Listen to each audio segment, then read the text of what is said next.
نحمدہ ونصلی علی رسولہ الکریم اما بعد فاعوذ باللہ من الشیطان الرجیم بسم اللہ الرحمن الرحیم رب اشرح لی صدری ویسر لی امری واحلل عقدۃ من لسانی یفقہوا قولی اللہم انی اسألک علما نافعا واعوذ بک من علم لا ینفع اللہم انفعنا بما علمتنا وعلمنا ما ینفعنا وزدنا علما۔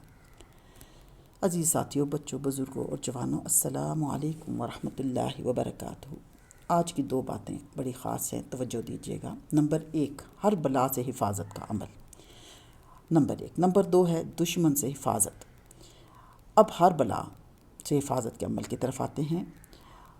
مسند بازار میں اپنی سند کے ساتھ حضرت ابو ہریرہ رضی اللہ عنہ سے روایت ہے کہ رسول کریم صلی اللہ علیہ وسلم نے فرمایا کہ جو شخص شروع دن میں آیت الکرسی، شروع دن میں توجہ دیجیے، آیت الکرسی اور سورۃ المومن کی پہلی 3 آیتیں حامیم سے الیہ المصیر تک پڑھ لے گا تو وہ اس دن ہر برائی سے، ہر تکلیف سے محفوظ رہے گا۔ اور ترمذی نے بھی روایت کیا ہے، اس چیز کو ترمذی نے بھی روایت کیا ہے۔ اس سے متعلق ایک بڑا خوبصورت واقعہ ہے، ہم اس کی طرف آتے ہیں۔ حضرت ثابت بنانی رحمۃ اللہ علیہ فرماتے ہیں کہ میں حضرت مصعب بن زبیر رضی اللہ عنہ کے ساتھ کوفے کے علاقے میں تھا، ایک باغ کے اندر چلا گیا کہ وہ رکعت پڑھ لوں، کہ 2 رکعت پڑھ لیں۔ بعض دفعہ ایسا ہوتا ہے نا کہ بندہ کہتا ہے 2 رکعت نفل پڑھ لیتے ہیں، تو ان کے دل میں یہ خواہش ہے کہ میں 2 رکعت پڑھ لوں۔ میں نے نماز سے پہلے حامیم مومن کی سورۃ مومن کی آیتیں الیہ المصیر تک پڑھی۔ اچانک دیکھا کہ ایک شخص میرے پیچھے ایک سفید خچر پر سوار کھڑا ہے جس کے بدن پر یمنی کپڑے ہیں۔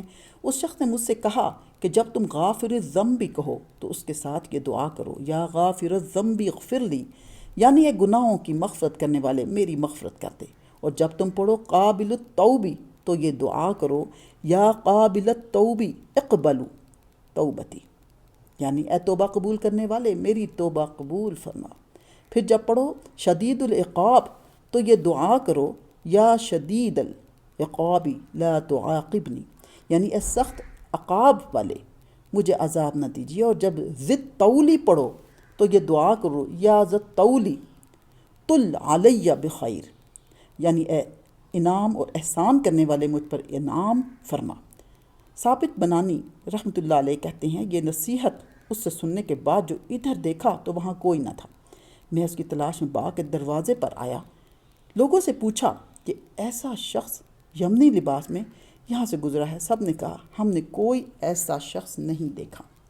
یہ واقعہ ہم سب پر ثابت کرتا ہے کہ جب ہم اللہ سبحانہ وتعالیٰ کی معرفت کو حاصل کرتے ہیں، اللہ کے خوف سے، ہر برائی سے اپنے آپ کو بچا کے رکھتے ہیں اور اللہ کے بندوں کے ساتھ بھی نیک معاملہ کرتے ہیں، یعنی کہ سارے ہمارے اعمال اچھے ہیں، عبادت اچھی ہے، اور خصوصیت کے ساتھ آپ دیکھیں کہ ان جو سورۃ مومن کی 3 آیات ہیں ان کی کثیر برکت کیسے ظاہر ہوتی ہے کہ اللہ سبحانہ وتعالیٰ دیکھیں فرشتوں کے رستے سے کیسے امداد کرتے ہیں بندے کی، اور کیسے بندے کے ساتھ اپنی پسندیدگی کا اللہ سبحانہ وتعالیٰ معاملہ فرماتے ہیں۔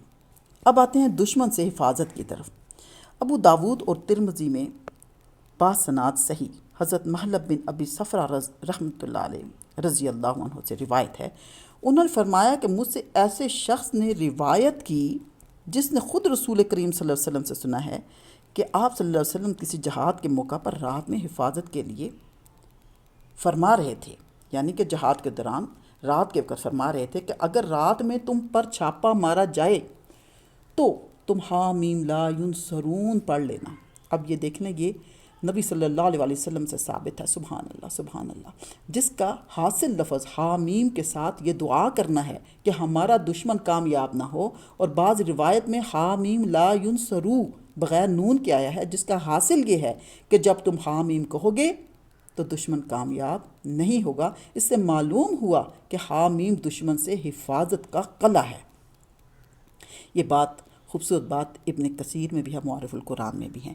اچھا، تو یہ بہت خوبصورت عمل ہے، اس کو ہم ہر مشکل وقت میں دشمن سے بچنے کے لیے پڑھ سکتے ہیں۔ خصوصیت کے ساتھ جو ہمارے فوجی بھائی جہاد کر رہے ہیں ان کے لیے تو بہترین نسخہ ہے کہ وہ اس پر عمل کریں، اور جو دہشت گردوں کے خلاف جنگ کر رہے ہیں، برے لوگوں کے خلاف جنگ کر رہے ہیں، ان کے لیے بھی یہ بہترین عمل ہے۔ اور اس کے علاوہ بھی اگر ایک مومن اس کو صبح شام تک پڑھے تو اس کے لیے بھی بہت بہترین چیز ہے یہ۔ اللہ سبحانہ و تعالی ہمیں نیک عمل کی توفیق عطا فرمائے۔ سبحان ربک رب العزت عما یصفون وسلام علی المرسلین والحمد للہ رب العالمین۔